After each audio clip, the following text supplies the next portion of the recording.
Domenica 18 gennaio, Santa Prisca, e il 18° giorno dall'inizio dell'anno, ne mancano 347 al termine.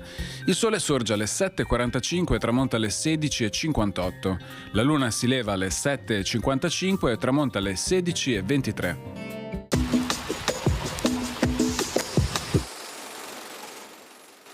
Con ben 56 o 58 scrutini, dopo un lunghissimo conclave viene eletto doge Niccolò Contarini all'età di 76 anni.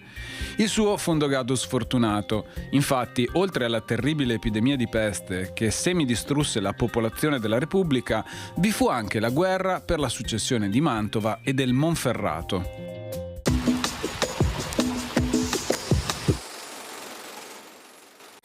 Le previsioni per domani. Inizialmente in prevalenza nuvoloso, poi, già nel corso della mattinata, attenuazione della nuvolosità a partire dai quadranti orientali fino a cielo in prevalenza sereno entro fine giornata.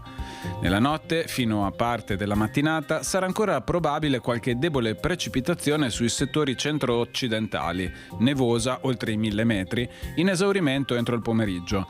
Temperature minime in calo, anche sensibile in quota, con valori prossimi o inferiori a 0 anche in pianura, sulle zone interne. Bora attesa sulla costa, in quota moderati venti da sud-est.